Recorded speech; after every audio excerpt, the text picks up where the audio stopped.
प्रभु आप लोग को आशीष दे। आप लोग फिर से एक बार प्रभु का भवन में उसके वचन को सुनने के लिए आए हैं और आज का विषय है रैप्चर। रैप्चर मतलब उठाया जाना। ठीक है, हम जितने विश्वासी चर्च में आते हैं और प्रभु को अब यीशु मसीह को अपना प्रभु करके स्वीकार करते हैं तो सिर्फ इसलिए स्वीकार नहीं करते कि हम उससे चंगाई पाया है या वो हमारा गरीबी को दूर किया है या हमको संकट से छुड़ाया है, पर हम इसलिए उसके पास विश्वास करके आते हैं कि हम एक दिन रैप्चर में जाएंगे। हालेलुया। अगर ये विश्वास को आप लोग लेकर आते हैं कि हम एक दिन मुर्दों में से जी उठेंगे या हम जिंदा उठाए जाएंगे तो याद रखिएगा प्रभु ये कार्य आपके लिए करने जा रहा है। आमीन। हमने दो प्रकार का विश्वासी को देखता है। पहला विश्वासी भजन संहिता में हम लोग पढ़ा, वो कहता है कैसी भी संकट के दिन हो, मुसीबत का दिन हो, लेकिन मैं यहोवा से कभी न डरूंगा, उसी के भवन में स्थिर बना रहूंगा। आमीन। चाहे मुझे खा डालने वाले कितना भी आ जाए, सताने वाले आ जाए, कुछ भी करे, लेकिन दाऊद बोलता है मैं परमेश्वर को कभी नहीं छोड़ूंगा, उसी के साथ बना रहूंगा। आमीन। लेकिन यहाँ हम दूसरा पत्रस का 3 अध्याय में 3 पद से लेकर 7 पद में पाते हैं कि आज के विश्वासी लोग ऐसे हो गए जो ढीठ हैं, घमंडी हैं, भले के बैरी हैं, निंदक हैं, अभिमानी हैं, परमेश्वर के चाहने वाले नहीं, लेकिन अपनी ही सुख विलाप में जीवन बिताने वाले। क्या ऐसे लोग आज नहीं हैं? आपको दिखता है कि नहीं? अब दाऊद तो राजा था, राजा होकर भी परमेश्वर का कैसा भय खा रहा है, और हम एक चिट्ठी के माफत एक गरीब इंसान इस दुनिया में जी रहे हैं और उस यहोवा से भय नहीं खा पा रहे हैं जो आसमान और पृथ्वी का रचयिता है। हालेलुया। अगर ऐसी हमारी और आपकी दशा है तो हम रैप्चर में कैसे जाएंगे?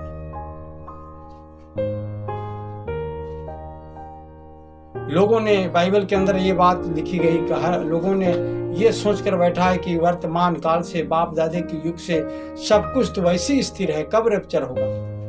सारे पास्टर आए, बड़े बड़े संत महात्मा लोग आए, सब लोग यही बात बोलते गए, नबी आए, प्रचारक आए, है ना, सब लोग बोले रैप्चर होगा, रैप्चर होगा, रैप्चर होगा, उठाया जाना होगा, दुनिया अंत हो जाएगी, ऐसा वैसा, लेकिन आज तक कुछ भी नहीं हुआ। सब कुछ वर्तमान स्थिति से ऐसा ही बना। ये सोचकर हम लोग ने आज मसीह कब आएगा, मसीह कब आएगा, आने वाला है, आने वाला है, ये तो सभी प्रचारकों ने बोलते आया, सभी भविष्यवक्ताओं ने बोलते आया। यूहन्ना बपतिस्मा देने वाला आया, उसने कहा यीशु मसीह आ रहा है, भाई तुम लोग अपना मार्ग तैयार करो। आमीन। लेकिन उसकी बातें कितने लोग सुना? बहुत कम लोग।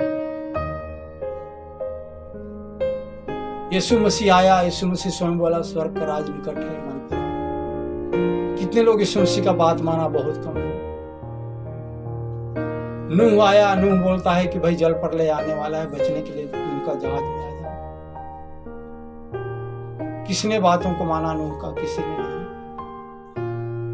वो जगत डूब के मर गई। आमीन। आज हम लोग भी यही बात को चिल्ला रहे हैं कि रैप्चर होने वाला है।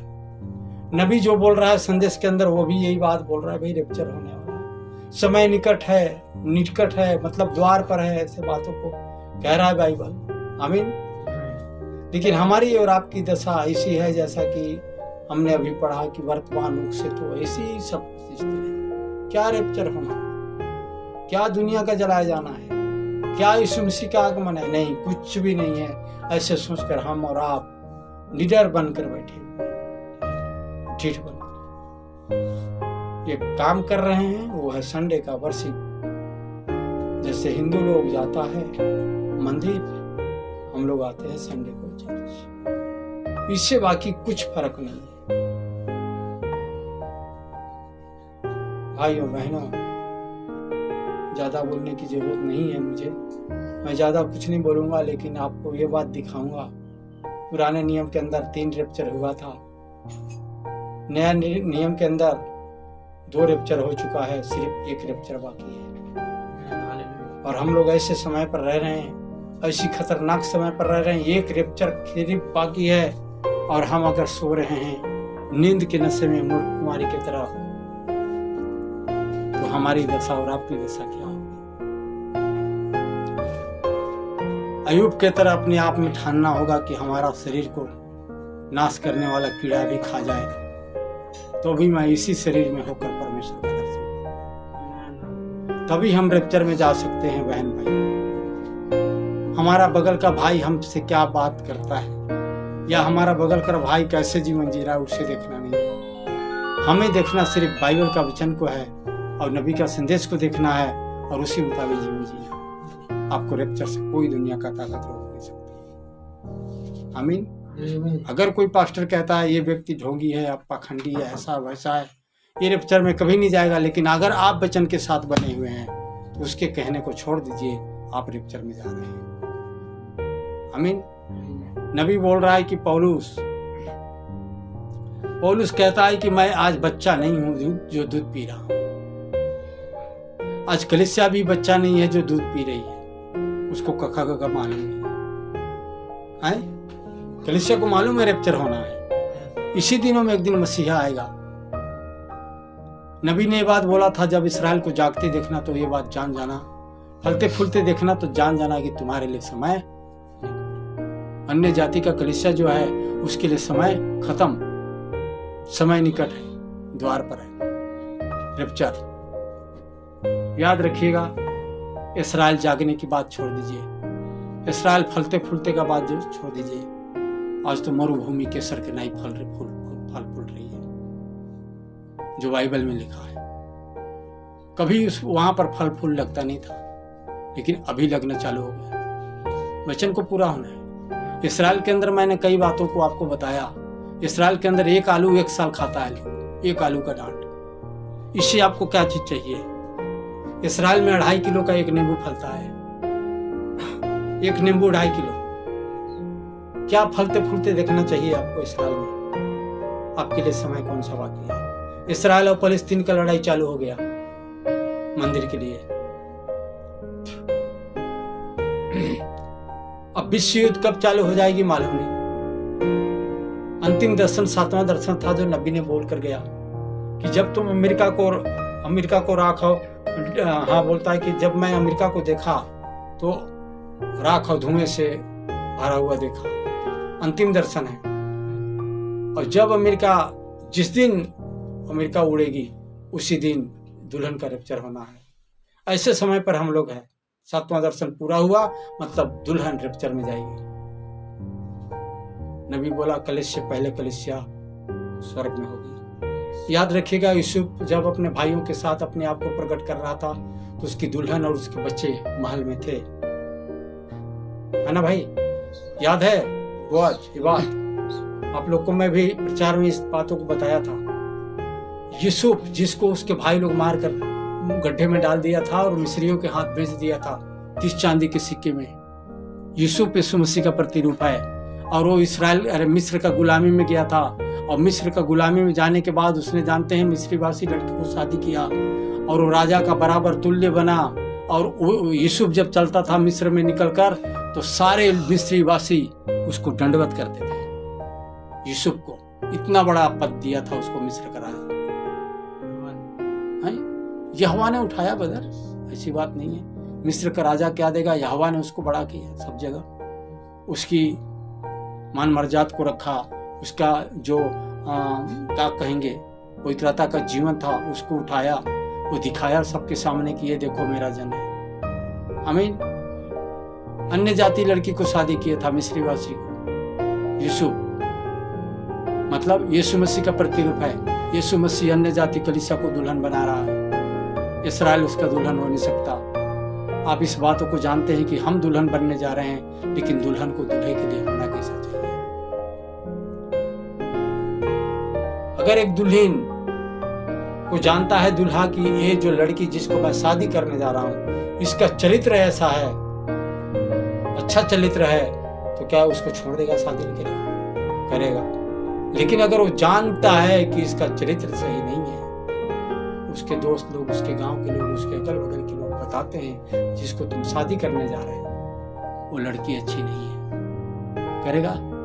शादी करेगा?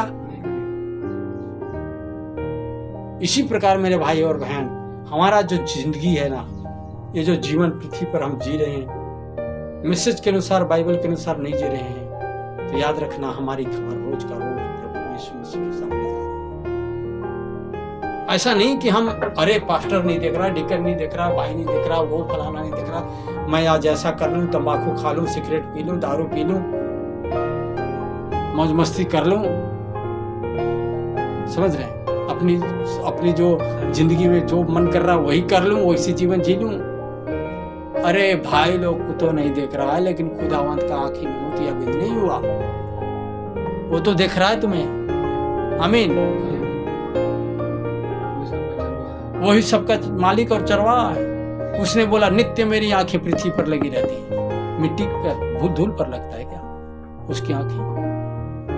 अरे भाई और बहन, आप उसके लोग हो, आपके ऊपर उसकी आंखें लगी हुई है। आमीन। और नबी बोलते हैं हर एक स्वर्गदूत, परमेश्वर ने अपना स्वर्गदूत, एक एक स्वर्गदूत एक एक व्यक्ति के ऊपर रखा हुआ है निगरानी के लिए। सबके साथ एक स्वर्गदूत है। आप जो करते हैं स्वर्गदूत आपकी खबर प्रभु तक पहुंचाते हैं। यस, पौलुस कहता है मैं बच्चा नहीं हूं, आज दूध पी रहा हूं। आप लोग बच्चे नहीं हैं जो कख सिखाया जाए कि भाई प्रभु में आप लोग ऐसे जियो। आपको वचन मालूम है, आपके पास नबी का संदेश है, आपके पास बाइबल है, आपने साल 2 साल 4 साल 5 साल संगति कर रहा है। दूध पियाऊ थोड़े हैं भाई। आपको सिखाया जाए कख कैसे? पहली का कक्षा का लोगों को कख सिखाया जाता, 10वीं का लड़के को कख नहीं सिखाया जाता, है ना? इसी प्रकार हम लोग जो है मसीह में आज चलकर पुराने हो रहे हैं, फिर रैप्चर के लिए तैयार कैसे अपना जीवन? हम तो नए के तरह भी बेकार हो गए। देखिए नबी कहता है अगर हम आज इस दिनों में कब कौन सा दिनों में लोग होंगे ढीठ घमंड? अंत के दिनों में। समझ रहे हैं? मतलब ये दुनिया अंतिम समय पर आ जाएगी, ये जगत का अंत होने का समय आ जाएगा, तब लोग ढिठाई करेंगे, अपने आप में ढीठ हो जाएंगे, घमंडी हो जाएंगे, भले का बैरी हो जाएंगे। जो आपका भलाई करता है उसका आप दुश्मन बनेंगे। आपको मालूम है आज ऐसी दशा में हम लोग जी रहा है ना, खुद का बेटा माँ बाप का आज्ञा नहीं माना। क्या बदर ऐसा है कि नहीं? खुद का बेटा जिसको हम लोग चांद में पैदा किया, जिसका लेटरिन पेशाब फेंका,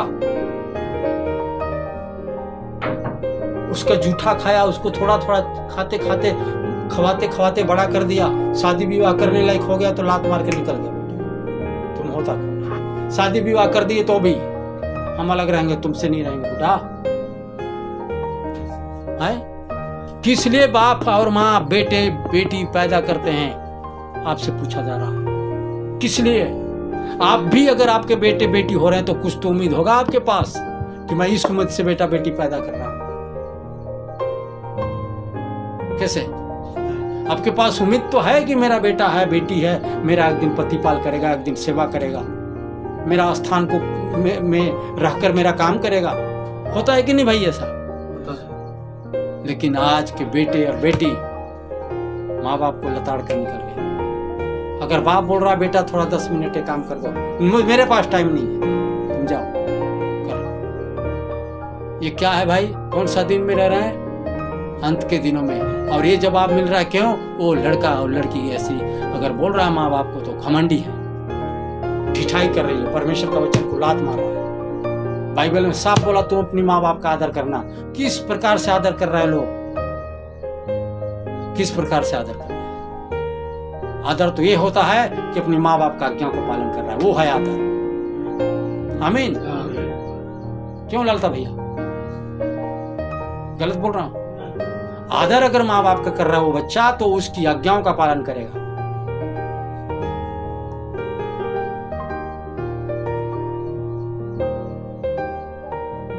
ऐसे समय में हम लोग रह रहा भैया, जैसे मूसा के दिन में एम्ब्रेस और ये प्रेम है ना ब्रदर, मूसा का विरोध किए। मूसा सच्चा भविष्यवक्ता था, इस्राएलियों का अगुवाई कर रहा था कनान तक, जहां दूध और मधु की शहद की नदी बह रही थी, वहां तक ले जाने के लिए प्रतिज्ञा किया था परमेश्वर, ले जाओ मैं तुझे कनान देश देता हूं। आमीन। वो देश तुम्हारे निज भाग में तुम्हारे बांट में निज भाग होगा, वो भूमि तुम्हारा है, ले जाओ। जाओ इस्राएली सबके सब निकल गए। इस्राएली लाल सागर 2 भाग हुआ उनके सामने, पार हुए। कितना आनंद के साथ वो लोग प्रभु के साथ चला, लेकिन आगे चलकर उस प्रभु को ठुकरा दिया। आमीन। संदेशवाहक को ही ठुकरा दिया, संदेशवाहक को ठुकरा दिया, प्रभु को ठुकरा दिया। यहोवा का कोई भय नहीं रहा उनके सामने, ढीठ हो गए, घमंड हो गए। ये मूसा सामने बोलने लगे, मूसा का, ये मूसा क्या तुम ही पवित्र परमेश्वर, तू ही भर पवित्र है, इतना लोगों का अगुवाई करता है, हम भी कर सकते हैं। हमको भी प्रभु होली स्पिरिट दिया, हम भी प्रभु के साथ चल रहा है, हम भी कलीसिया चला सकते हैं, हम भी प्रचार कर सकते हैं, हम भी तुम्हारे तरफ बपतिस्मा दे सकते हैं, हम भी सब कुछ कर सकते हैं, है ना ब्रदर बोआज। ये क्या था? ढीठ थे लोग, ढीठ बन गए। और सिर्फ नबी बोलता है इसमें सच के अंदर, सिर्फ एम्ब्रेस और प्रेम ही नहीं थे, वहां पर सारे इस्राएली उनके तरफ पलटी मार, तब सब मर खप गए ना बदल, सबके मन में कूड़ाहट भर गया यहोवा के प्रति और मूसा के प्रति। सारे लोग मर खप गए, कोई कनान नहीं गया, बहुत सुबह कालेब के सिवाय। आज यही दशा है, 10 लाख में एक रैप्चर में जाएगा, किसको पता चलेगा कि वो रैप्चर में जा रहा है। 10 लाख यहाँ भीड़ है, एक व्यक्ति गोल होगा तो हवा चलेगा, कौन किधर गया? नहीं चलेगा ना, रैप्चर हो जाएगा। इंसान वचन सुनता है परंतु गौर नहीं करता। याद रखना ब्रदर सिस्टर, ये ठान के रखना, मैं 10 लाख में से कब हरे का क्या पालन करूंगा। मेरा बेटा कर रहा है कि नहीं, उससे फर्क मत पड़ो, मेरा पति कर रहा है कि नहीं, उससे मतलब मत रखो। आप स्वयं अपने आप में ठालो, मैं मसीह के लिए जीऊंगा और मैं मसीह में मरूंगा। आमीन। हरे रैप्चर में जाओगे बहन भाई, आपका दुख उस दिन खत्म हो जाएगी। पवित्र आत्मा तो बयाना है, नबी बोलते हैं अगर आप पवित्र आत्मा से भरे हैं तो आपके पास वो विश्वास होगा, दुनिया एक तरफ हो जाए, मैं मसीह के साथ चल रहा हूं। आमीन। ये है बयाना। और सारी बयाना, ये तो बयाना है, लेकिन सारी बाकी चीजें जो आपको मिलने वाला है रैप्चर के बाद मिलेगा, वो खुशी और आनंद जो जीवन है वहां का। फिर तो आप नबी को परमेश्वर ने एक बार जीते जी दिखाया था, लेकर गया था। हमारा भविष्यवक्ता जो है ना, प्रमाणित किया, परमेश्वर उसको नरक को दिखाया जीते जी, स्वर्ग को दिखाया जीते, लेकर गया। साधारण बात नहीं है। हमारा भविष्यवक्ता कौन थे? वहां से आने के लिए नहीं हो रहा था, बोला प्रभु मैं दोबारा पृथ्वी पर ले जाऊंगा। बोला तुम्हें इसलिए लाया गया है कि तुम जाकर वहां कुछ करो। हालेलुया। 80 साल का बुढ़ी को जिसको बपतिस्मा दिया था प्रभु यीशु मसीह के नाम में, वो 22 साल का जवान लड़की थी वहां। हाँ, जितने लोग भाई ब्रैनम के हाथ से बपतिस्मा लिया था, इस नबी के संदेश में जितने लोग थे, जितने लोग मर गए थे, सब के सब उस स्वर्ग में पाए गए थे। और वो लोग जब इसको देखता है भाई ब्रैनम को, तो बोलता है अरे भाई ब्रैनम, भाई ब्रैनम, भाई ब्रैनम, चिल्लाने लगे सब लोग। भाई ब्रैनम बोलता क्या ये सब भाई ब्रैनम के परिवार हैं? ये लोग सब भाई ब्रैनम करते हुए दौड़ते आ रहा। कोई प्राचीन बोलता ना ना ना ना ना, ये भाई ब्रैनम के परिवार नहीं है, पर तेरे द्वारा, भाई ब्रैनम के द्वारा ये लोग उद्धार पाया और मर गया, ये लोग स्वर्ग में है। हालेलुया। बहन और भाई, रैप्चर का होना अति आवश्यक है। मतलब रैप्चर होना ही है। आप इस बातों को 101% रखना, 99% नहीं कि होगा कि नहीं, ऐसा नहीं। 101% होकर रहेगा। आसमान एक किनारे और पृथ्वी एक किनारे हट जाएगा, तो भी परमेश्वर का वचन पूरा होए बगैर नहीं हट सकता। आमीन, हालेलुया। लेकिन याद रखना, नबी बोलते हैं अंत के दिनों में ठीठ करने वाले, घमंड करने वाले, भाई भले के बैरी, निंदक, अभिमानी या समी, सुख विलाप चाहने वाले, ऐसे लोग होंगे। और ऐसे लोग आज हमारे घर में और आपके घर में घर घर की बात चल रही है। ऐसा क्यों बताओ? तो उस बातों को आप नजरअंदाज करते हुए कि मेरा बेटा कैसे जी रहा है, मेरा बेटी कैसे जी रही, मेरा पति कैसे जी रहा, मेरा पत्नी कैसे जी रहा, उस बातों को छोड़ दीजिए। आप अपने आप में प्रभु के साथ जीने के लिए ठानिए। आमीन। क्योंकि आपको रैप्चर जाना है, आपको प्रभु में जीवन बिताना है, आपको उस अनंत सुख को पाना है जहां कोई पीड़ा नहीं है। हालेलुया। अगर आज तो हमारा दांत दर्द करता है, कितना दर्द होता है, लेकिन वहां दांत दर्द नहीं। मैं बता रहा हूं ब्रदर, 80 साल का बुढ़ी को जिसको बपतिस्मा दिया था, 22 साल का जवान है, वो जीवन से कौन सा जीवन आपको चाहिए? वो भी मृत्यु का जीवन नहीं है भाई, आत्मिक देह है, थियोफोनी बॉडी है ना ब्रदर, जिस शरीर के अंदर एक बुखार नहीं आएगा, खरोच नहीं लगेगा, धूप नहीं लगेगा, भूख प्यास नहीं लगा उस शरीर में। पाप का शरीर नहीं है वो, कभी मरेगा नहीं वो शरीर, जिसका नाम है अनंत जीवन। अनंत जीवन, युगाना युग के लिए आप सदैव के लिए जीवित हैं। फिर इस दुनिया का अंत कभी होगा नहीं, पाप कभी होगा नहीं। क्यों अंत हो रहा है मालूम है? ये दुनिया जलाए जाने के लिए किस लिए रखा गया? क्योंकि पाप है।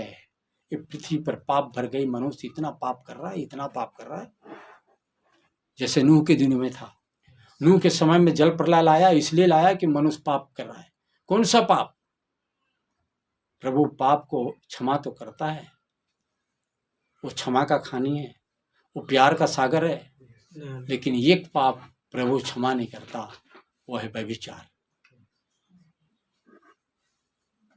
नूह के समय में व्यभिचार के चलते परमेश्वर ने जल प्रलय लेकर आया था।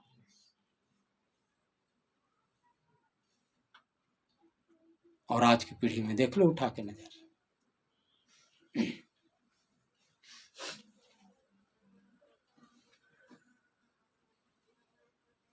एक मैसेज है जिसका नाम है एक ऐसा भी पाप है जिसकी कभी माफी नहीं हुई, है ना बता?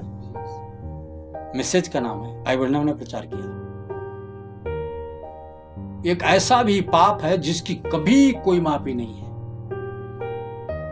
ना स्वर्ग में ना पृथ्वी पर। वो कैसा पाप होगा भाई? कैसा पाप? याद रखिएगा, नबी इस बातों को बोलता है कि आप जो है किसी का चोरी करते हैं। अगर मेरे बाइबल में आप 100 रुपया देख लिए, मैंने इसको छोड़कर बंद कर निकल गया, तो आप देखिए मास्टर का बाइबल में 100 रुपया पैसा है, उधर गया, मैं निकाल लेता हूँ मेरे जेब में, मैं जाना नहीं, चल गया। अब मुझे क्या मालूम 100 रुपया के चलते मैं कुछ बोला ही नहीं, समझ रहे हैं? लेकिन आप जब 100 रुपया ले लिए तो आपके मन में ये बात होगा कि मैं पास्टर का पैसा निकाल लिया, बहुत बड़ा गलत किया। अगर ऐसा आता है आपके मन में तो आप पछताते हैं। सुन रहे हैं? आप पछताते हैं, मैं बहुत बड़ा गलत किया, चोरी कर ले, वो भी पास्टर भाई के, मैं चोरी किया, वो भी बाइबल के अंदर पैसे था, उसको निकाल दिया। जो कुछ भी है मैं पास्टर भाई से जरूर क्षमा या वापस पैसा कर दो। आपके मन में अगर आता है ऐसा, है ना, तो आप क्या कर रहे हैं? मन फिरा रहे हैं। तो फिर ऐसे करने के बाद आपको प्रभु क्या करता है? आप मुझसे बोले, पास्टर भाई मैंने बहुत बड़ा गलती की, मेरे साथ उस दिन ना आपके बाइबल में देखा 100 रुपया लोभ लगा ब्रदर, जरूरत था मेरे को, मैं निकाल लिया था, क्षमा कर दीजिएगा ब्रदर, मैं 100 के बदले आपको 100 दे रहा हूं, माफ कर देना। लेकिन है ना, अगर आप ऐसे करते हैं, प्रभु आपको उसी दिन क्षमा कर देता है, उसी क्षण क्षमा कर दिया। ये पाप क्षमा है। सुनिए, लेकिन क्या है भाई?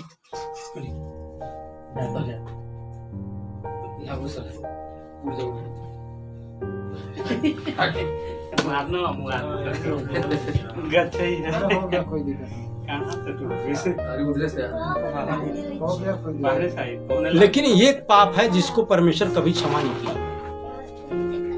और वो व्यभिचार का पाप है।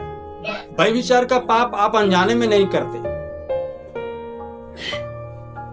देह से देह मिलता है, समझ रहे हैं?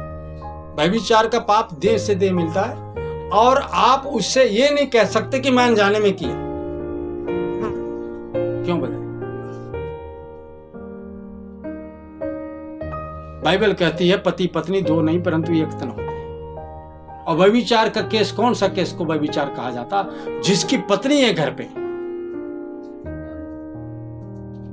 या पत्नी भी ऐसे हैं जिसका पति घर पे है और दूसरे पति के पीछे जाते हैं, ये व्यभिचार। ये व्यभिचार नहीं है जो कुंवारा, मान लीजिए लड़का लड़की एक संबंध बना लेते हैं, पति पत्नी के मार्फत जीते हैं, या फिर उसको ले लाता है घर पे, ये व्यभिचार का केस में नहीं आता। लेकिन व्यभिचार का केस वो है जिसका पत्नी है घर पे और वो दूसरे के पीछे भागता है, जिसका पति है घर पे वो दूसरे के पीछे भागता है। ये व्यभिचार का पीढ़ी में गिनती जाता है, जिसको प्रभु कभी क्षमा नहीं कर सकता, कभी कभी नहीं। जैसे हमारे भाई एक हैं जो आज तक प्रभु में बने हैं, लेकिन दो पत्नियां हैं। मुझे बहुत से पास्टरों ने इस बात को बोला कि आपके पास, वो मेरे पास बहुत दिन से संगति करी हेलन मैडम, और अभी नहीं है, निकल गई, दूसरे चर्च में जा रही है जहां उसका पति संगति करती है। उन्होंने बोला ब्रदर मेरे को कि आप उसको समझाओ, अभी भी वो पति और पत्नी अलग हो जाएं, भाई बहन की तरह, और कभी वो दोनों में से एक भी रप्चर में नहीं जाएगा। अभी भी व्यभिचार का केस में जी रहा है।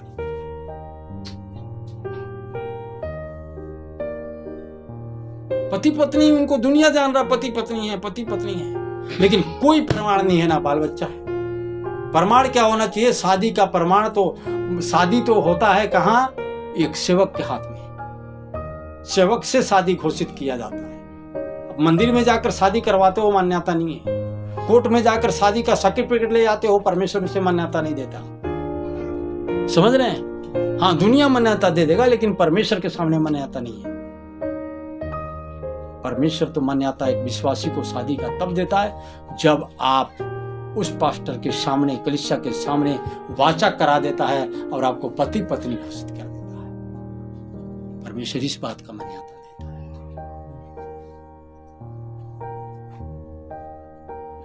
और ऐसा उनका कभी नहीं हुआ, ना तो कोर्ट से शादी है उनका प्रमाण, और ना बच्चे हैं, और ना तो कलीसिया से शादी।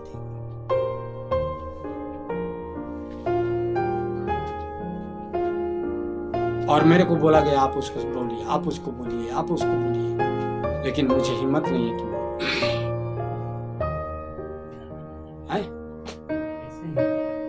विल्सन ऐसा पास्टर है ब्रदर, सुन जाएगा तो मेरा सर फाड़ देगा। आज तुम इस बात को क्यों बोल रहे हो? इसलिए क्या जरूरत है? जिसकी सेवकाई में चल रही वो जाने उसके जीवन की। आधा से ज्यादा जिंदगी बिता दी ब्रदर, लेकिन मरेगी ना, कभी रेप्चर में जाएगी, स्वर्ग नहीं जाएंगे, प्रभु से दूर हो जाएंगे। कितना भी वो लोग धन लुटा दिया, दान दशमांश दे दिया, मीटिंग लगा दिया, जो कुछ कर लिया ब्रदर, उसकी धार्मिकता मैंने चीज के समान, प्रभु के सामने कुछ भी मान्यता नहीं है, याद रखिएगा।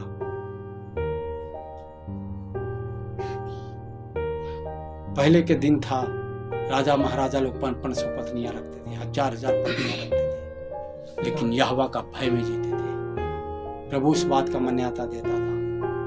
लेकिन आज की पीढ़ी में नया नियम में आया, यीशु मसीह लेकर आया। अगर तुम कुदृष्टि में किसी लड़की को कुदृष्टि के मन में देखते हो ना, मन में लगा कि मैं कुदृष्टि की नजर से देख रहा हूं, तो तुम व्यभिचार कर चुका। समझ रहे हैं? ये बात लेकर आया, कितनी बड़ी बात है, गौर कीजिएगा। जबकि आपका पत्नी घर पे है और तुम दूसरा पत्नी लेकर आ रहे हो। प्रभु क्षमा करेगा। और हम ऐसी पीढ़ी में रह रहे हैं। नूह का समय में ऐसी था, परमेश्वर जल पर लेकर आ गया। आज के समय में ऐसी है, परमेश्वर ने वाचा किया नूह को, नूह मैं कभी अब जल प्रलय लेकर नहीं आऊंगा। समझ रहे हैं? वो मेघधनुष उठता है ना बारिश के समय, परमेश्वर का वाचा को याद की दिलाता है। परमेश्वर का वाचा का मेघधनुष है, कसम खाया है नूह के साथ, याद दिलाता है पीढ़ी को, आज की विश्वासी पीढ़ी को, देख मैं वाचा किया हूं उनके साथ। मेघधनुष, सतरंगा मेघधनुष उगता है ना, कोई बोलता है, क्या बोलते हैं उसको, पनसोखा उगा है, पनसोखा। परमेश्वर का वाचा का वो मेघधनुष है, एक चिन्ह रखा उसके साथ मेघधनुष को। नूह मैं कभी जल प्रलय लेकर नहीं आऊंगा। क्या करेगा प्रभु? बोलता है आग और गंधक बरसेगा पृथ्वी पर, जला दूंगा पृथ्वी को। अब क्यों इस पृथ्वी को रखा है? जलाए जाने के लिए। रेप्चर में हम नहीं जाएंगे तो जलाए जाएंगे बहन और भाई। इस पृथ्वी पर आग और गंधक गिरेगी, बारिश होगी आग और गंधक का, जैसे सदोम में हुआ था।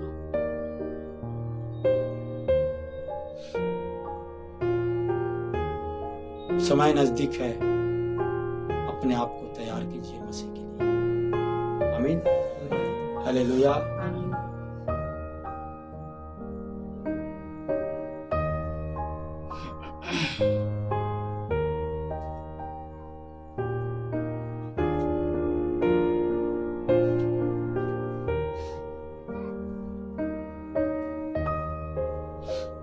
बहुत से लोग नबी बोल रहा है कि आज यीशु मसीह का नकल कर रहे हैं। अब देखें, बहुत से लोग बड़ा बड़ा चुंदी और दाढ़ी रख कर चलता है यीशु मसीह के जैसा रूप बनाकर। यीशु मसीह का जो वीडियो बना रहे हैं, नबी बोलता है इंग्लैंड के अंदर हर साल ऐसा पर्व के जैसा मनाता है। एक मनुष्य को यीशु बनाकर उसको क्रूस की सजा देते हैं और बच्चे लोग चिल्लाते हैं नकली करके। और ये क्या आज ठट्ठा मस्करी कर रहे हैं मसीह का।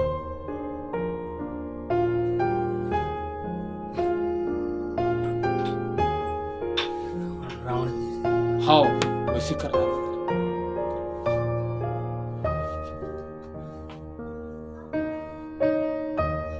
नबी बोल रहा है जैसे नूह के दिनों में था वैसे ही मनुष्य का पुत्र के आने के दिन में होगा।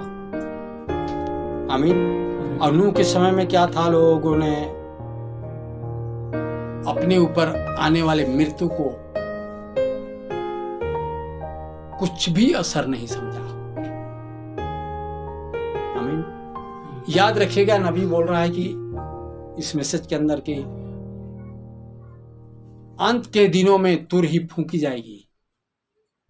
सुन रहे हैं? तुरही का फूंकना मतलब वचन का प्रचार होना। आमीन। वचन के अंदर क्या है? जीवन है।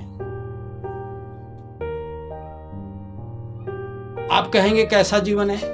लाजर मर चुका था, 4 दिन कब्र में हुआ था रखे हुए उसको, और यीशु मसीह आप जानते हैं जीवित परमेश्वर था। आमीन। और यीशु मसीह आज के दिनों में हम विश्वासियों के लिए क्या है? वचन है। आमीन। जब यीशु मसीह वहां पर कब्र के सामने जाकर खड़ा होकर बोलता है, हे लाजर मुर्दों में से जी उठ। हालेलुया। वो क्या था? एक आवाज थी। वो जो बोल रहा है वो आवाज है। नबी बोलता है ये तुरही का शब्द है जिसको यीशु ने बोला और आज भविष्यवक्ताओं को दिया कि तुम तुरही का आवाज को जगह जगह फूको, जिससे आज मुर्दे हुए मरे हुए कलीसिया भी जी उठे, अविश्वासी से विश्वासी बन जाए, मन फिरा ले और रेप्चर के लिए तैयार करे अपने आप को। आमीन।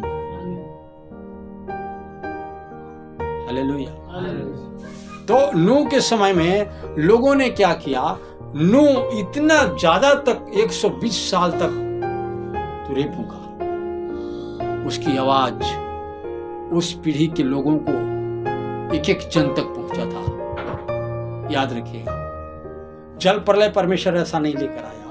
बगैर चेतावनी का न्याय नहीं आता है बहन भाई। पहले तो आपको चेतावनी देता है, परमेश्वर प्यार करता है, ये बात की चेतावनी देता है कि आगे आग है, तुम आग में मत कूदो, नहीं जल के मर जाओगे। आमीन। लेकिन अगर आप उस चेतावनी को नहीं मानते हैं, मुझे कूदना ही है, तो वो चेतावनी देने वाला व्यक्ति क्या करेगा? कुछ भी नहीं कर सकता। है ना। मुझे एक व्यक्ति क्या बोलते हैं बदर, ये लोग कौन सा धर्म के लोग हैं, कबीर परमेश्वर, ये संत रामपाल जी को कि किसको ये लोग परमेश्वर मानते हैं, जेल वाला को। हो सुन रहे हैं। मोहली का एक पटवा है, बिहार से आकर बसा है, उसका नाम बिहारी बिहारी है, वो है उसमें कबीर परमेश्वर में, और बहुत से लोग को अपना ग्रुप में बनाकर चल रहे हैं। मैं जा रहा था एक दिन बिहन लेने धान का गंगा घाट, और रास्ते में बैठा था, देखा, बोला अरे रुक रुक रुक रुक रुक, जबरदस्ती रोका, बोला आप कैसे में दुबले पतले हो गए। बोला भाई देखो, दुबला पतला होना हर समय शरीर ठीक नहीं रहता है, कभी बीमार, कभी दुख, कभी सुख लगा रहता है ना। बोला कौन सा बीमारी पकड़ लिया ना, अब मैं झूठ कैसे बोलूं उसके सामने। मैं बताया बोला ऐसा ऐसा बीमार है, कितने सालों से। मैं बोला लगभग 6 साल 5 साल हो गए, 6 साल चल रहा है। आप एक पास्टर होकर के, वो जानता है मेरे को, आप एक पास्टर होकर के इतना लोगों को, आपने कितने लोगों को प्रार्थना करके चंगाई दी है हमने, लेकिन आप खुद बीमार हैं। सुन रहे हैं आप, सुनिएगा ध्यान से। बोल रहा है मैं आपको लिखित में चैलेंज दे रहा हूं, आज आप अपना धर्म छोड़कर आइए, इसमें 1 साल के अंदर आपका कैंसर नहीं गया तो मेरा नाम बदल देना, मेरा धर्म से कुछ मतलब मत, मूत की तरह। मैं बोला बदर अभी बात करने का समय, आना एक दिन करके। भाई वो लोग 2 जने हैं मोटरसाइकिल में ना, ठोगरिया छोड़ा है वो मस्त, मेरे को बुखार चढ़ रहा था भाई, उनको देखा तो मेरा बुखार उतर गया। मामला आज भी टाइम से आए हैं लोग, कुर्सी निकाला 3 ठो, दोनों कुर्सी उनको दिया, एक कुर्सी में बैठा। वो लोग बोल रहा है भाई आप बुलाए थे, हम लोग आए हैं, और बात ये है देखिए। मैं बोला आप ही शुरू करिए, क्या क्या बात लेकर आए। बोला देखिए आप तो एक परमेश्वर का खोज में लगे हैं,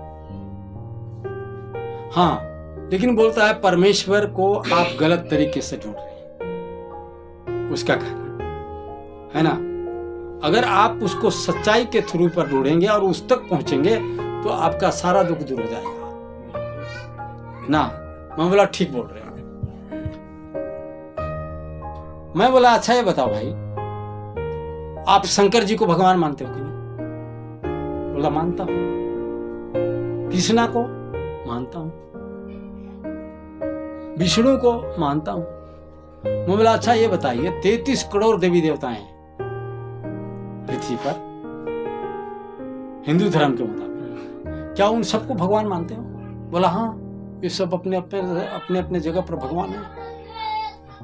मैं बोला बस करो संत रामपाल जी के भगत, मुझे सिखाने आए हो, प्रमाणित करके दिखाओ 33 करोड़ अगर देवी देवता भगवान है तो मैं आज इस धर्म को छोड़कर तेरा धर्म को मानूंगा।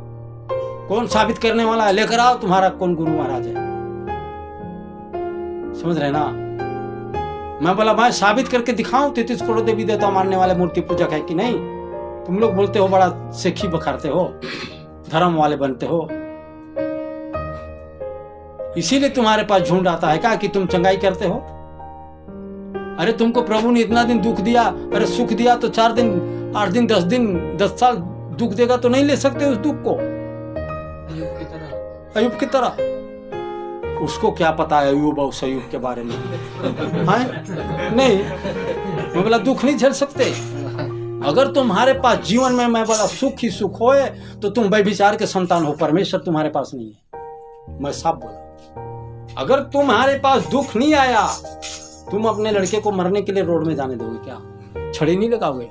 गलत रास्ते पर तुम चलोगे तो जरूर आपको आपका प्रभु जिससे वो प्यार करता है छड़ी लगाकर रास्ते में लेकर आएगा। हो सके मैं पास्टर हूं, इससे क्या, कहीं पर मिस्टेक किया, प्रभु को दुख पहुंचाया, मुझे दुख दिया, उसके रास्ते में आऊं है।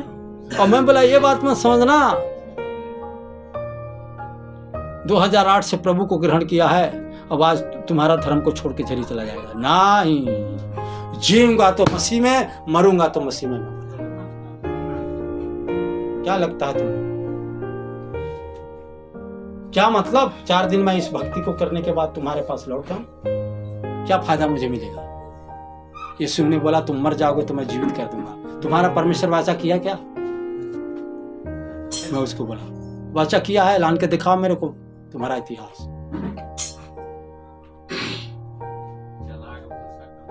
ये लोग बोलता है ना कि हम लोग जो है स्वर्ग लोक से भी ऊपर जाएंगे। का भाई सतलोक जाएंगे बोलता है। मैं बोला सतलोक तेरा दादा और बाबा तक नहीं देखा होगा।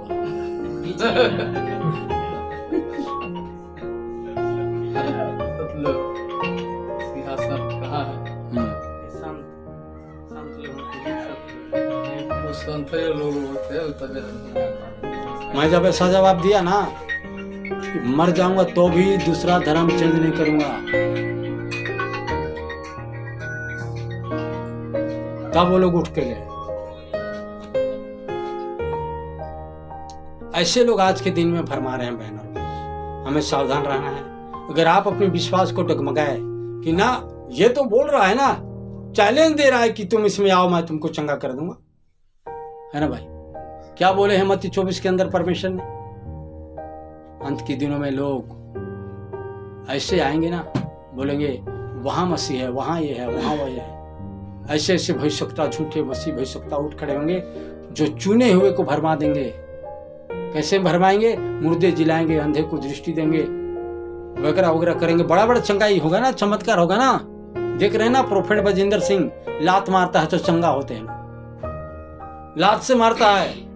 जो पानी पी के गुजरता है तो हाथ सही होता है। ऐसे ऐसे अभी चल रहा है मसीह यीशु के नाम में, लेकिन क्या वो मसीहत है?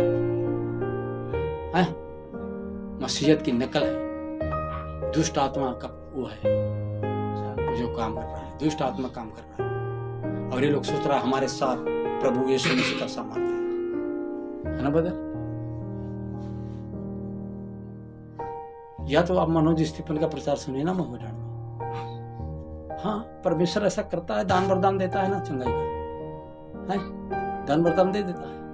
लोग बोलता है ये हाथ पा लिया तो बोलता है सब कुछ है मेरा। अभी तो ये हाथ बाकी है ना, होली स्पिरिट का बपतिस्मा, नया जन्म, तभी ना रैप्चर में जाएगा वो। ये पा गया, उंगली मारने लगा मैं तो स्वर्गीय प्राणी, मेरे साथ ये हो रहा, वो हो रहा, मैं दुष्ट आत्मा निकालता हूँ, मुर्दे जिलाता हूँ, ये करता हूँ, वो करता हूँ। अरे उससे काम नहीं चलेगा। बाइबल कहती है ये मत कहना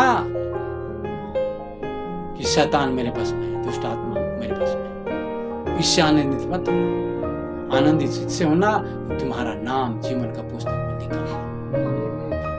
आमीन, हालेलुया। किसका लिखा हुआ होगा? जो मसीह में जन्मा है, हाँ नया जन्म पाया। आमीन, हालेलुया।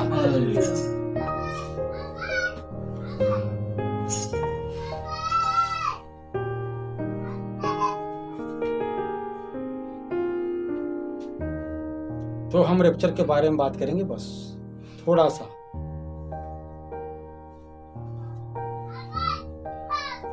आइए देखें, हमारे साथ जैसे नूह के दिनों में था वैसा ही लूत के दिनों में था, वैसे ही मनुष्य का पुत्र का प्रकट होने के दिनों में होगा।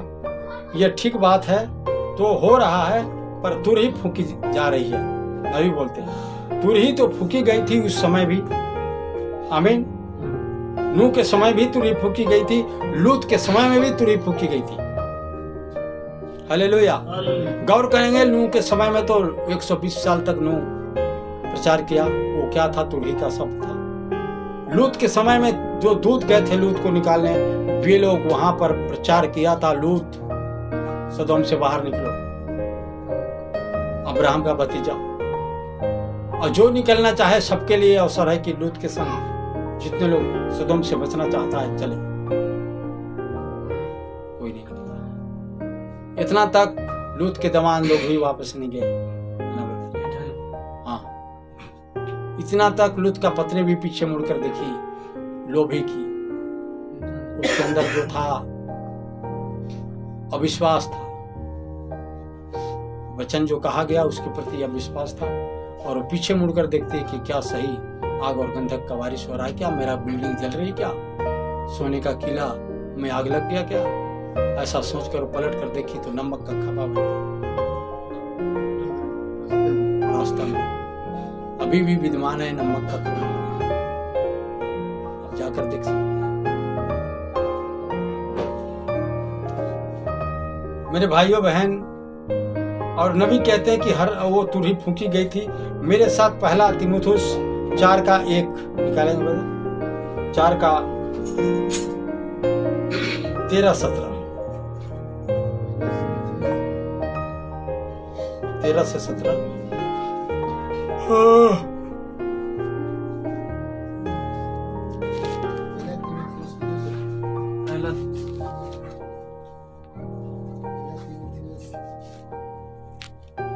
पहला तीमुथियुस 4:13 13 से 17। इसमें इस प्रकार लिखा है, पहला तीमुथियुस उसका 4 अध्याय 13 से 17। जब तक मैं ना आऊं, जब तक मैं ना आऊं। नहीं ब्रदर, क्या बोला मैं? तीमुथियुस थिस निकोलियो, हाँ गलत। उसमें 16 इसमें 17। पहला थिस निकोलियो 4:13।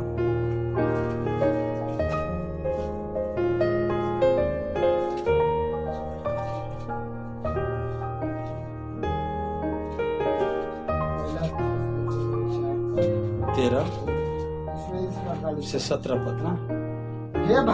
हे भाइयों, हम नहीं चाहते हाँ कि तुम उनके विषय में जो सोते हैं अज्ञानी रहो। देखिए, ये आपको पौलुस चिता रहा है कि हे भाइयों बहनों, तुम लोग उनके जैसा ज्ञानी न रहो जैसा कि बीते समय में लोगों ने वचन सुनकर सोता रहा, अभिमानी की तरह। नूह की पीढ़ी के लोग ऐसी किया ना, वचन तो सुना नूह के द्वारा लेकिन मन नहीं फिराया, और सबके सब सोते रहे, अपनी मौज मस्ती में जीते रहे, और अंतिम में हुआ क्या? वे जल प्रलय के द्वारा मर गए। आमीन, हालेलुया। हम इस बातों को अच्छे तरीके से जानते हैं। सदोम अमोरा में भी ऐसे हुआ। लूत के बेटी लोग सिर्फ बाहर निकले, बाकी आग और गंधक, आग का बारिश हुआ सदोम में, और सदोम पूरा जलकर राख हो गया। न्याय हुआ वहां पर, परमेश्वर वहां न्याय लेकर आया, क्योंकि परमेश्वर का तुरही का शब्द को लोग नहीं सुना, अनसुना कर दिया। मतलब वचन प्रचारा गया, उससे लोग अनसुना किया। और क्या बोल रहा है? अज्ञानी रहो। हाँ, उस बात से अज्ञानी मत रहो। ऐसा ना हो कि तुम दूसरे के समान शोक करो, हाँ, जिन्हें आशा नहीं। क्योंकि यदि हम विश्वास करते हैं कि यीशु मरा, हाँ, और जी भी उठा। देखिए, यीशु मरा और जी उठा, तो वैसे ही परमेश्वर, हाँ, उन्हें भी जो यीशु में सो गए हैं, हाँ, उसी के साथ ले आएगा। आमीन, जिला उठाएगा उसको भी। आमीन। और क्योंकि हम प्रभु के वचन के अनुसार तुमसे यह कहते हैं, हाँ, कि हम जो जीवित हैं और प्रभु के आने तक बचे रहेंगे, स्वयं हुओं से कभी आगे न बढ़े। हाँ, यूहन्ना 11:38-44 के अंदर नबी बात कर रहे हैं कि उस समय लाजर मृत्यु में पड़ा था, तो भी परमेश्वर अपना तुरही का शब्द लेकर उसे जिला। आमीन। कह रहा है कि आज भी हम मरे हैं तो प्रभु जिलाने के लिए समर्थी है। कह रहा है तुम मर भी जाओगे तो मैं तुम्हें जिला उठाऊंगा, पर हम वचन के साथ विश्वास में मरे। आमीन, हालेलुया। देखिए, ये संदेश है, नबी बोलता है, ये अंतिम दिनों का संदेश है, जो हमको क्या कर रहा है? उस मुर्दों में से जिला उठाने की कोशिश कर रहा है, और हमको एक दुल्हन बना रहा है जो रैप्चर में जाए। आमीन। संदेश क्या कर रहा है? हमको दुल्हन बना रहा है। दुल्हन को बनाने के लिए पोशाक चाहिए, है ना? ठीक है, वो दुल्हन है, लेकिन डायरेक्ट दुल्हन नहीं होती, उसको सपर्दा पहनाया जाता है, ड्रेस दिया जाता है, मंडप के नीचे लाया जाता है, तब उसको लोग देखता है। सब लड़की से अलग उसकी ड्रेस होती है, उसकी पहराव अलग होती है, और लोग देखते हैं कि ये है दुल्हन। आमीन। ऐसा ही संसार के दृष्टि से आप अलग जीते हैं, अलग कार्य करते हैं, अलग ही आपका विचार होती है, तब लोग देखता है कि ये एक मसीह है। आमीन। हालेलुया। पढ़िए बता। क्योंकि प्रभु आप ही स्वर्ग से उतरेगा। हाँ। उस समय ललकार और प्रधान दूत का शब्द होगा। ये कौन सा दूत है भाई? अंतिम दिनों में हमारे पास प्रधान दूत का शब्द आया, वो है मलाकी 4:5 का दूत, प्रकाशित वाक्य 10:7 का दूत। गुप्त मनोरथ फूक खुला, 7 मोहर का पुस्तक खुल गया। वो दानियल का 70 सप्ताह प्रचार कर दिया। इससे पहले कोई दूत, 6वां स्वर्ग दूत तो बीत गए, 6 कलीसिया काल बीत गए, लेकिन उस समय कोई दूत 7 मोहर का प्रचार नहीं किया, 7 कलीसिया का प्रचार नहीं किया, 7 कलीसिया काल का प्रचार नहीं किया। कारण क्या था? परमेश्वर ने इस 7वां दूत को अंतिम दिनों के लिए, जो गुप्त बात था, भेद को खोलने के लिए रखा गया था। आमीन। इसने खोलकर रख दिया। क्यों? दुल्हन को तैयार करने के लिए। हालेलुया। लेकिन आज दुल्हन तैयार नहीं होगा रैप्चर के लिए, तो क्या करेगा? उसकी क्या गलती है? पढ़िए बता। और परमेश्वर की तुरही फूंकी जाएगी। परमेश्वर की तुरही फूंकी जाएगा मतलब परमेश्वर यहोवा यूं कहता है वाला वचन को प्रचार करेगा। कौन? दूत। क्या ये दूत प्रचार नहीं करके चला गया? क्या वो दूत का प्रचार का संदेश हमारे पास नहीं पहुंचा? फिर ठंडे पड़े हैं बहन भाई, तो याद रखना हम कैसे रख जाएंगे। नबी बोलता है, बाइबल बोलता है, संदेश बोलता है, सरगर्म रहो। आमीन। अगर गुनगुने हो तो परमेश्वर अपने मुंह से बोलते हैं। इसलिए ठंडा या गर्म। ठंडा का मतलब या तो संसार में जी, या प्रभु का वचन के साथ मसीह में जी। दुरंगी जीवन मत जियो, कुछ संसार में कुछ मसीह में। ऐसा जीवन प्रभु ने चाहा। पढ़िए बदल और आगे। परमेश्वर की तुरही फूंकी जाएगी। हाँ। और जो मसीह में मरे हैं वे पहले जी उठे। मसीह में जो मरे हैं वे पहले जी उठे। तब हम जो जीवित हाँ। और बचे रहेंगे हाँ। उसके साथ बादलों पर उठा लिए जाएंगे कि हवा में प्रभु से मिले, और इस रीति से हम सदा प्रभु के साथ रहेंगे। आमीन। सदा हम प्रभु के साथ रहेंगे। लेकिन याद रखिएगा, मैं अंतिम बात बोल रहा हूं, तीसरा रैप्चर होना है। प्रभु यीशु मसीह का आगमन से पूर्व पुराने नियम में 3 रैप्चर हुआ था। पहला रैप्चर हुआ था हनोक का। हालेलुया। रैप्चर उसी को बोला जाता है जो जिंदा उठाता है। जिंदे जिंदा स्वर्ग गया, उसको लोग रैप्चर बोलता है, उठाया जाना। सुन रहे हैं? दुल्हन का रैप्चर होगा, जिंदे जिंदा दुल्हन स्वर्ग जाएगी।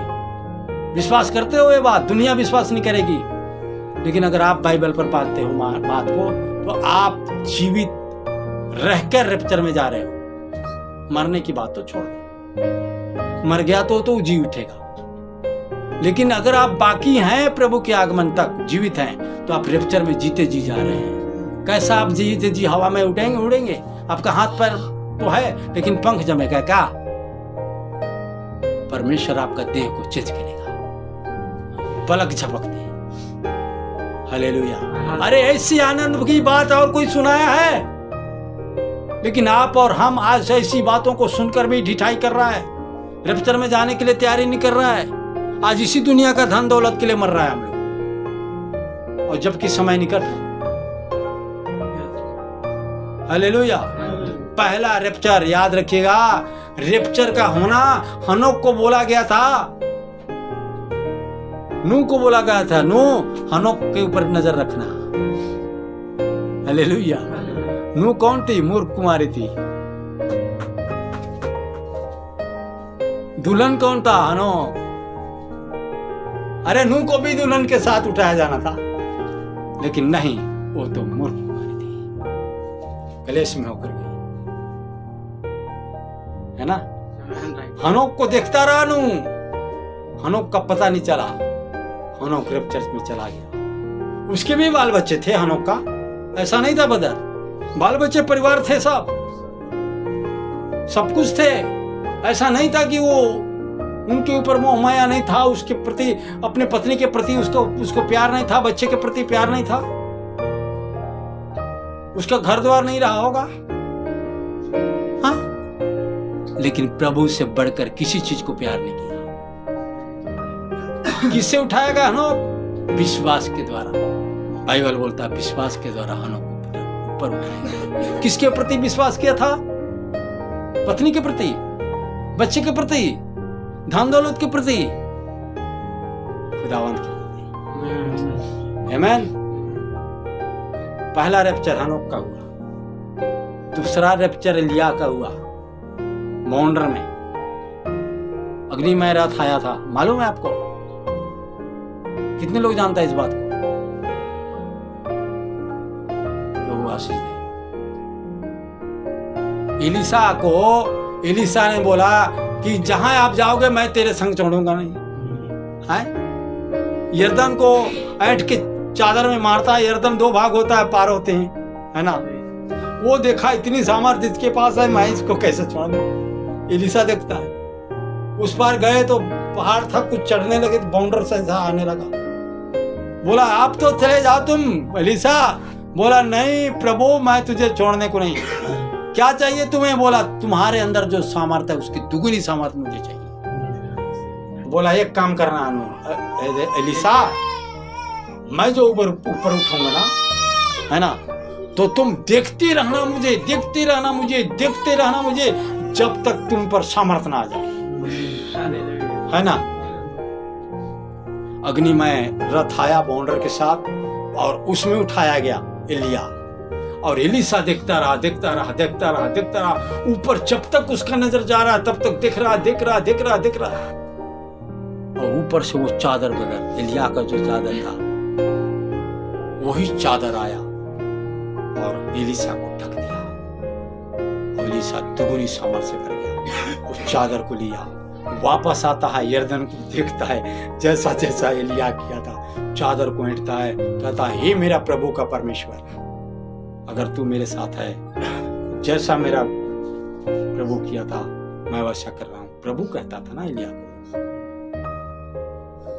एलिसा मारा उस चादर में यरदन को, यरदन 2 भाग हो गया। सचमुच दुगुनी सामर्थ्य पाकर आया था। दूसरा रैप्चर था, समझ रहे हैं? दूसरा रैप्चर। तीसरा रैप्चर, सुन रहे हैं भाई बहन? तीसरा रैप्चर,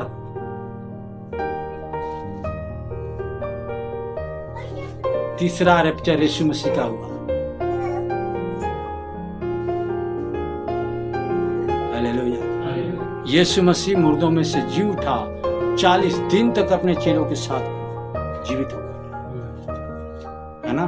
इसके बाद एक बार मैदान में वो लोग बैठकर कुछ मीटिंग कर रहा था और बोल रहा है चेलों को, तुम्हारे लिए मुझे स्वर्ग जाना पड़ा है ना। मैं जा रहा हूं तुम्हारे पास एक सहायक को भेजूं, पर तुम लोग एक मन एक चित रखकर यरूशलेम में ठहरे रहना। आमीन। कब तक? जब तक तुम स्वर्ग से सामर्थ्य नहीं पाते तब तक ठहरे रहना। और वो फिर जिंदा जिंदा उठाया गया। क्या था? तीसरा रैप्चर था। आमीन। पुराना नियम में तीसरा रैप्चर तो हो गया बहन भाई, नया नियम में भी तीसरा रैप्चर होना है। आमीन।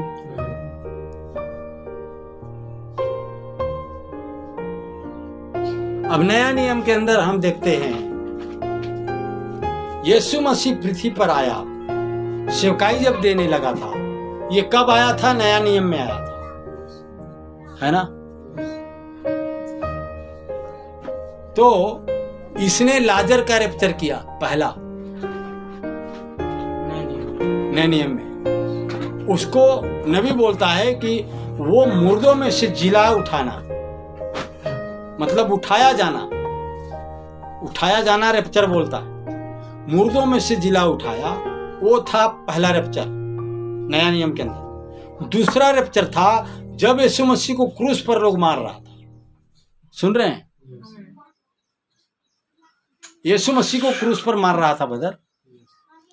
तो बाइबल बताती है कि जो मसीह में पहले मर चुके थे, दूसरे पहर से तीसरे पहर जो अंधियारा छाया था, उस समय बिजलियां तड़की, चट्टाने फट गए, स्वर्ग का द्वार खुल गया, सूर्य प्रकाश देना बंद कर दिया, सारे अंधियारा छा गए। उस समय जो मुर्दों में जो थे, मसीह में विश्वास करके जो मरे थे, वो जो मुर्दे थे उनका रैप्चर हुआ, जी उठना हुआ। आमीन। दूसरा रैप्चर हो गया नए नियम के अंदर। अब एक रैप्चर बाकी है,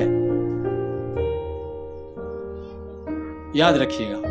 तीसरा रैप्चर नया नियम, पुराना नियम पूरा हुआ, दूसरा रैप्चर नए नियम के अंदर पूरा हो गया, तीसरा रैप्चर बाकी है, वो है दुल्हन का रैप्चर होना। हम कितने परमेश्वर के समीपता में हैं, है ना? अगर हम परमेश्वर के समीपता में हैं, नबी कहते हैं कि परमेश्वर हमको जिला उठाने के लिए सामर्थ्य है, हमको रेफ्रिजरेटर में ले जाने के लिए सामर्थ्य है, हमको अनंत जीवन देने के लिए सामर्थ्य है, हमारा पाप क्षमा करने को सामर्थ्य है। तो मेरे भाई और बहन, हाथ जोड़ता हूं और इससे और मदद नहीं कर सकता कि आपको मैं कंधे में ले जाकर स्वर्ग में पहुंचा दूंगा। नहीं नहीं नहीं, हम आपको एक ही चीज कह सकते हैं, मन फिराओ, प्रभु के लिए अपना जीवन समर्पण करो, रैप्चर के लिए तैयार हो। समय नजदीक है। ऐसा कठिन समय आ रहे हैं बहन भाई, ऐसा कठिन समय आ रहे हैं ना, शायद वो दिन अगर हम रैप्चर से चुके तो जैसा यहूदियों का दशा हुआ था, शायद वो दशा हमारी। इसलिए आपकी हाथ जोड़ता हूं, आप लोग मेरे लिए प्रार्थना करिएगा। मेरा दिन तो अब लगता है कि खत्म है, कब मैं चला जाऊंगा प्रभु के हाथ में। लेकिन ये बात याद रख के प्रार्थना करना, प्रभु खुदावंद हमारे भाई का पाप क्षमा कर देना। मैं भी पाक साफ पवित्र जीवन नहीं जी पा रहा हूँ, शायद प्रभु की दृष्टि में गलत हूँ, तभी तो आज कष्ट झेल रहा हूँ। लेकिन एक बात आशा है कि मेरा लंगर जो है मसीह यीशु में डाला हुआ है, कहीं ना कहीं उस परमेश्वर के प्रति प्रेम है। आमीन। और वो विश्वास को लेकर मैं प्रभु में बना हुआ हूँ। और आपको मैं निवेदन करूंगा कि जितना बन पड़े आप सब विश्वास करिए और प्रभु को जीवन दीजिए और अपने आप में ठान कर प्रभु के लिए जीवन जिए। दुनिया क्या कहता है उस बात को छोड़ दीजिए, बाइबल क्या कहती है, मैसेज क्या कहती है, उसके मुताबिक जीवन जिए। प्रभु आपको कभी अनाथ नहीं छोड़ेगा। वाचा किया है, दूध पिया है बच्चे, माँ बच्चे को छोड़ सकती है, लेकिन मैं तुमको कभी अनाथ नहीं छोड़ूंगा। इस जगत के अंत तक मैं तुम्हारे साथ रहूंगा। आमीन। मूसा के साथ रहा, एलिया के साथ रहा, एलीसा के साथ रहा, वो एक एक बच्चे तक के साथ रहा है और रह रहा है। आप जब संकट में पड़ते हो तो मीटिंग में जाकर दुआ नहीं करवाते कि मीटिंग आएगा तब दुआ करो। जिस दिन आपको संकट पड़ता है उसी दिन घुटना टेक कर दुआ करते हो और आप वो खुदावंत आपकी प्रार्थना सुनता है, तो आपको मालूम है आपके साथ प्रभु है। आमीन। अगर वो नहीं रहता तो सुनता था। तो ये बात याद रखिए, प्रभु आपको कभी नहीं छोड़ा है और ना छोड़ेगा, पर आप प्रभु के साथ रैप्चर होना अति निकट है। जब आप रैप्चर में चले जाएंगे सारे दुख आपकी खत्म हो जाएंगे। आमीन। प्रभु आशीष दे आप सबों को। आइए छोटा सा दुआ करूंगा, बाकी समय भाई लेंगे। हमारे अनुग्रहकारी स्वर्गीय पिता, तुझे धन्यवाद देता हूँ। मैं प्रभु विश्वास करता हूँ कि आज वचन से तूने बातचीत किया है और एक एक व्यक्ति को विश्वास दिया है प्रभु कि हम एक दिन रैप्चर में जाएंगे। मेरे परमेश्वर, अविश्वास का काली बादल यीशु मसीह के नाम में हम सबों के ऊपर से दूर कर दे पिता। और आज इस सुबह के समय परमेश्वर आपसे निवेदन करता हूँ, आप विश्वास को दान के रूप में हर एक के जीवन में प्रदान कर दे प्रभु, कि हम लोग तेरा वचन के साथ विश्वास लाएं और एक एक मात्रा एक एक बिंदु पर विश्वास करें और ईमानदारी के साथ जीवन जिए और रैप्चर में जाएं। प्रभु जी यीशु मसीह आपसे निवेदन करता हूँ, हमारा मांग तेरे सामने प्रकट है। आपने उड़ाव पुत्रों को क्षमा किया, अपना बाप के पास वापस आता है तो बोलता है पिताजी मैं तो तेरा पुत्र कहलाने लायक नहीं हूँ। अगर प्रभु हम ऐसी गलती किया है तो फिर से वापस उड़ाव पुत्र की तरह आ रहे हैं। प्रभु हम लोगों को ग्रहण कर हमारे पापों को क्षमा कर दे, मन फिराव को असर प्रदान कर प्रभु, और तेरे राज के लिए हम लोगों को तैयार कर। पिताजी हम अपने आप में कुछ भी नहीं है, मिट्टी और धूल हैं, कीड़े के समाफत हैं प्रभु। हमारे पास कोई खूबी, कोई लियाकत, कोई ताकत नहीं है कि हम आपके राज्य में जा सके। वो तो प्रभु आपका आत्मा है जो हमको ऊपर उठा कर लेकर जाएगा। इसलिए पिताजी आपका आत्मा को मांगते हैं, ना बल ना शक्ति से परंतु आपका आत्मा के द्वारा सब कुछ संभव है। पिताजी आज इस समय हम लोगों का साथ दीजिए। बहन भाई जितने बच्चे मैसेज को सुना है प्रभु विश्वास को बढ़ाइए और आपके राज्य के लिए तैयार कीजिए। ओ पिताजी जितने लोग आज बीमार कंडीशन में होकर आए हैं चंगाई प्रदान कर, जितने लोग को जिस जरूरत को मकसद को लेकर आए हैं मकसद को पूरा कर। हम दोनों भाई को आने में मदद किया, धन्यवाद देता हूँ। जाने तलक मदद करना प्रभु, हर खतरे मुसीबत एक्सीडेंट मौत दुर्घटना से बचाना, आपका सुरक्षा हमारे साथ रहे इस मुसीबत के समय में प्रभु, संकट के दिनों में प्रभु। आपने कहा है तू मुझे पुकार मैं तेरा सुनूंगा, तुझे छुड़ाऊंगा तब तू मेरी महिमा कर पाएगा। प्रभु जी हम लोग सकेती के दिन में जी रहा है प्रभु, शैतान हम लोगों का पीछा किया है, किसी को बीमार कंडीशन में डालकर, किसी को और किसी मुसीबत में डालकर, किसी को और किसी हालत में गिराकर प्रभु अपना आजादी काट रहा है पिता। ऐसे समय हम पुकार रहे हैं प्रभु आपसे कि हम लोगों को दुष्ट आत्मा का प्रकोप से बचा, वहां से निकाल, जैसे इसराइलों को मिस्र का गुलामी से आजाद किया हमें भी आजाद कर प्रभु, स्वतंत्र कर कि हम आप ही को महिमा दे सके और आपके लिए जीवन जिए। ऐसा अनुग्रहित करें। बाकी जीवन आपके हाथ में देते हैं प्रभु। आपने कहा मैं तेरे मांगने से पहले जानता हूँ। एक ही बात मांगता हूँ प्रभु, नया जन्म और पवित्र आत्मा का बपतिस्मा हर एक को प्रदान करें और आपके राज्य के लिए तैयार करें। धन्यवाद देता हूँ, आपने मेरी विनती सुना है प्रभु। जो कुछ मांगा अथवा नहीं मांगा आपने कहा मैं तेरे मांगने से पहले जानता हूँ। धन्यवाद देता हूँ सारी बातों के लिए। हमारे साथ रहा वचन को बोलने के लिए पिता। याव नहीं था मैं वचन प्रचार कर सकूंगा, लेकिन बैठ के जो बात किया हूँ प्रभु आज ये विश्वासियों के लिए उन्नति का कारण हो और हमारे लिए भी प्रभु हम सब परमेश्वर तेरे राज्य के लिए तैयार हो सके। यीशु मसीह के नाम में प्रार्थना मांगता हूँ, मेरी विनती सुन अनुग्रह स्वर्ग में। आमीन।